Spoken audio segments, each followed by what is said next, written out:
अपनी गलतियों को कबूल करने में और गुनाहों को छोड़ने में कभी देर ना किया करो, क्योंकि सफ़र जितना लंबा होगा वापसी उतना ही मुश्किल हो जाएगी। अस्सलामुअलैकुम रहमतुल्लाहि व बरकातुहू my YouTube friends, welcome back to my channel. Hope कि आप लोग बिल्कुल ठीक ठाक है और आप सबकी दुआ से अल्हम्दुलिल्लाह मैं भी ठीक हूँ। और अल्लाह पाक से यही दुआ है कि आप लोग हमेशा सही सलामत रहे, खुश रहे अपने अपने घरों में अपने फैमिली के साथ। आमीन सुम्मा आमीन। नमाज पढ़ा कीजिएगा, नमाज हम पर फ़र्ज़ है। सबसे पहले फ़लस्तीन वालों के लिए दुआ की रिक्वेस्ट करूँगी कि प्लीज़ प्लीज़ प्लीज़ फ़लस्तीन वालों को अपनी दुआओं में ज़रूर याद रखा करें। हमारी दुआओं की उनको बहुत ज़्यादा ज़रूरत है। अल्लाह पाक अपनी गैब से उनके लिए आसानियाँ फरमाए। आमीन या रब्बल आलमीन। अगर अभी तक आप लोगों ने मेरे चैनल को सब्सक्राइब नहीं किया है तो जल्दी से सब्सक्राइब कर लीजिए, लाइक शेयर भी कीजिए और बेल आइकन को क्लिक करना बिल्कुल भी मत भूलिएगा।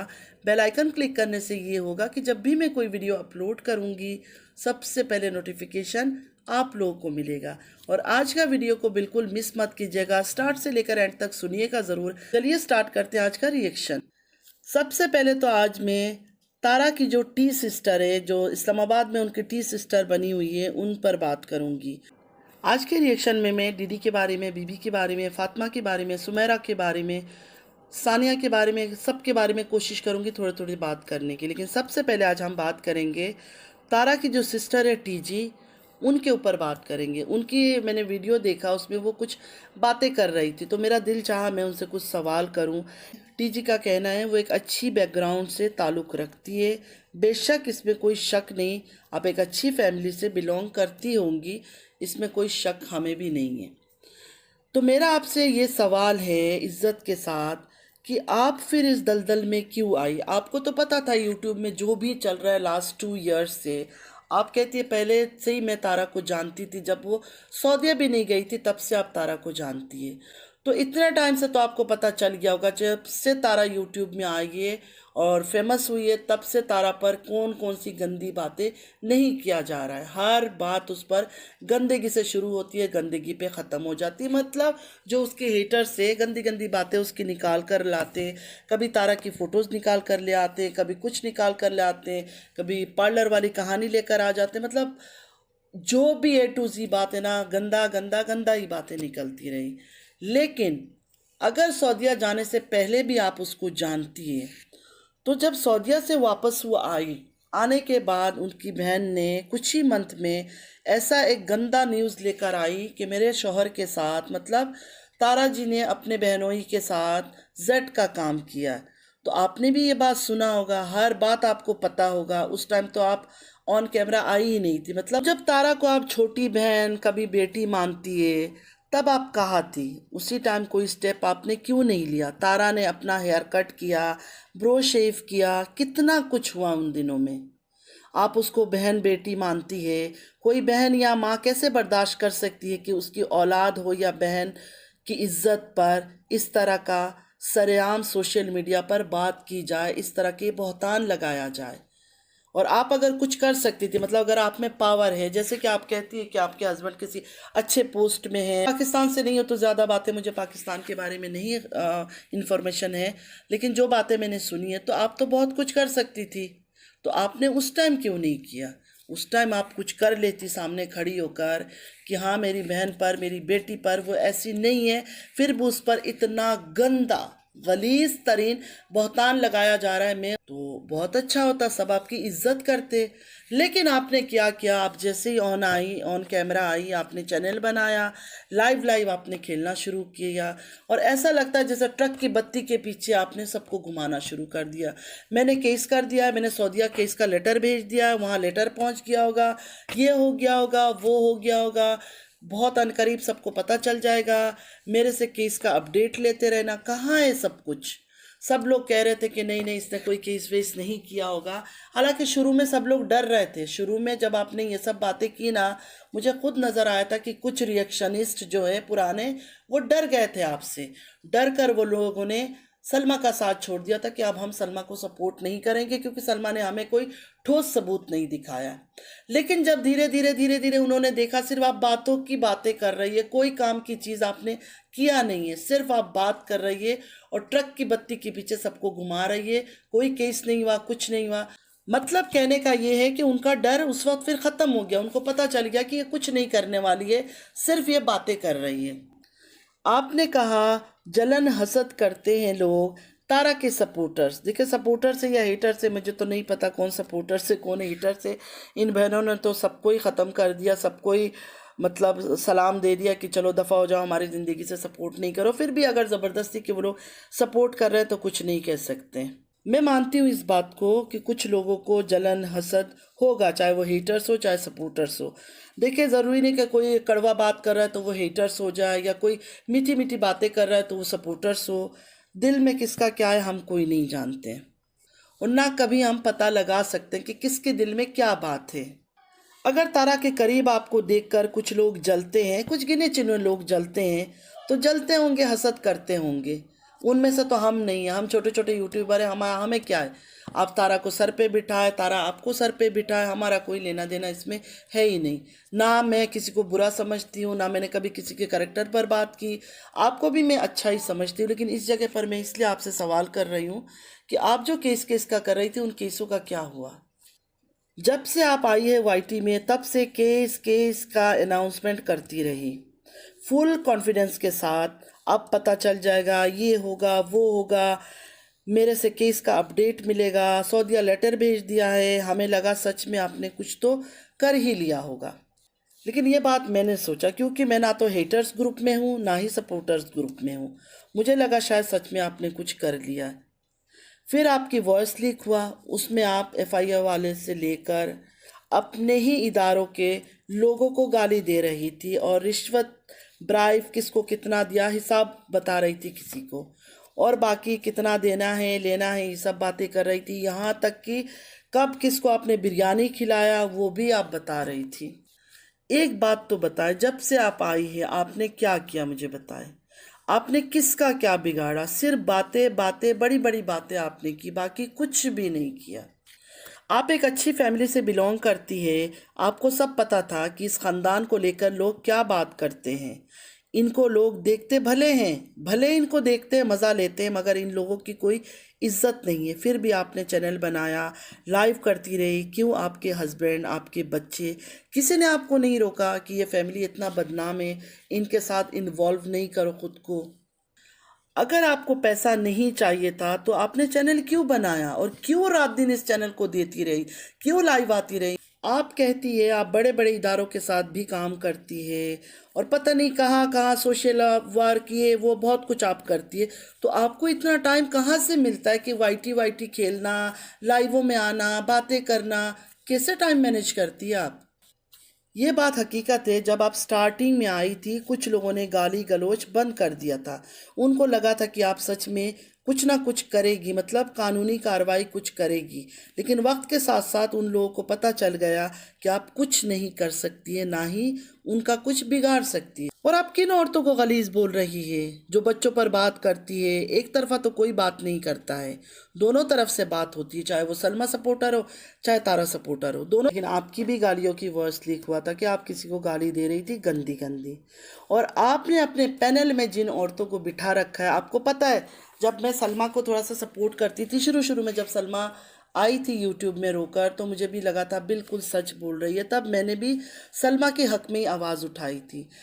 फिर मैंने जिस औरत की गालियाँ सुनकर मैंने लाइव में जाना बंद किया था, मतलब वो इतनी गंदी गंदी बातें, मुझे ऐसा लगता है कि कोई मर्द भी नहीं कर सकता है। लेकिन आपके पैनल में जो औरतें बैठती हैं ना, वो मर्दों को साथ बिठाकर उस तरह की बातें करती है कि मैं तो उनमें से एक वर्ड बोल भी नहीं पाऊंगी। वो लोग जिस तरह की वर्ड इस्तेमाल करती है, उन लोगों को आपने अपने पैनल में बिठाया, इज्जत दिया, और आप कहती है कि आपको गाली गलौज पसंद नहीं है, टाइटल डाल रही है बच्चियों को गाली देना बंद कर दो।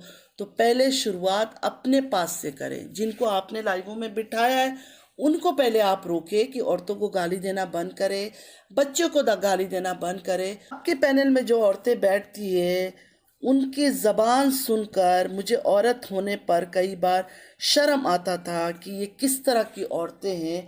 क्या एक औरत इस तरह की ज़बान बोल सकती? मतलब जिस तरह के अल्फाज वो लोग दोहराते हैं, मैं तो मतलब सोच ही नहीं सकती हूँ, सोच ही नहीं सकती हूँ कि इस तरह की बात मैं कभी कर भी पाऊँगी। तो पहले टीजी अपने साथ जो आपने जिनको रखा हुआ है, आप कहती है वो बहुत अच्छे हो गए क्योंकि उन्होंने सलमा का साथ छोड़ दिया, तो आपने फ़ौरन उनको अपने साथ बिठा लिया।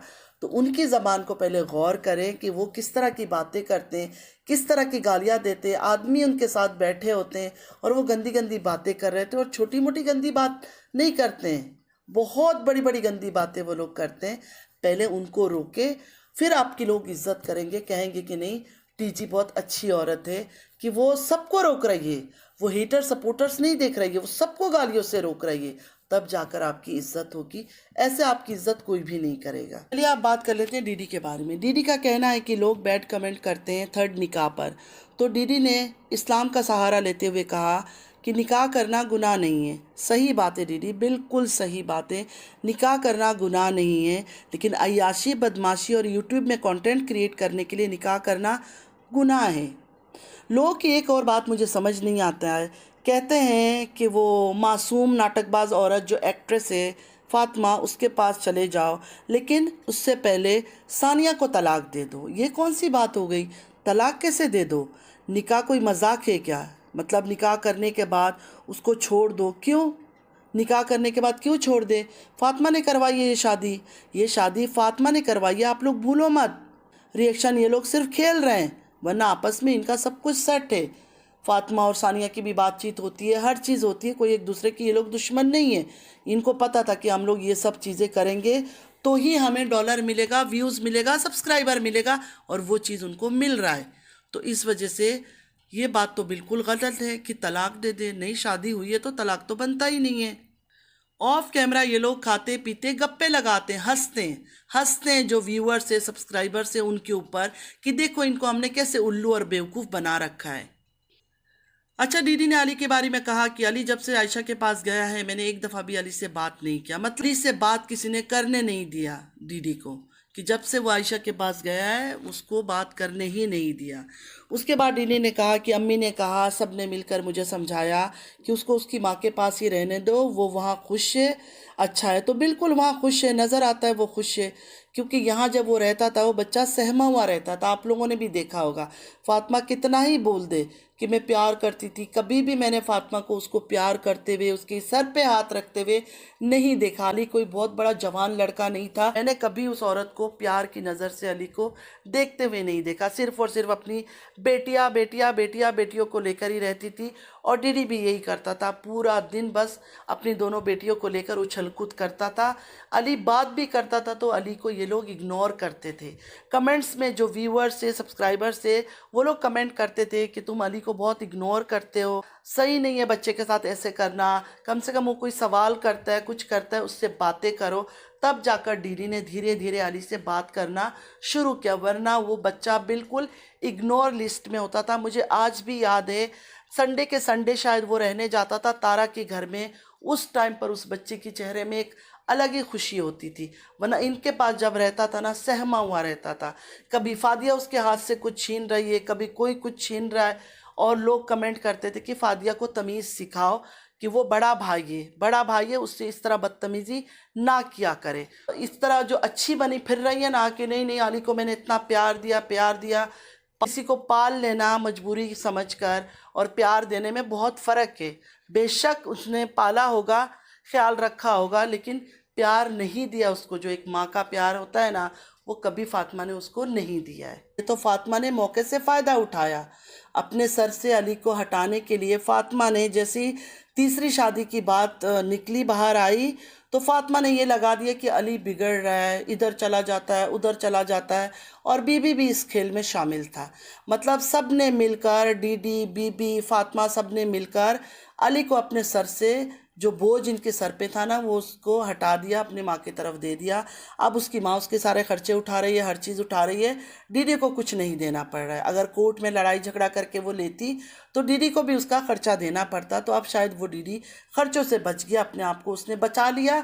और ये प्लान भी अपनी फातिमा और बीबी सबके साथ मिल के ही किया उसने। और अभी ये हमदर्दी जता रहा है कि मैं अपने बेटे के लिए रोता हूँ।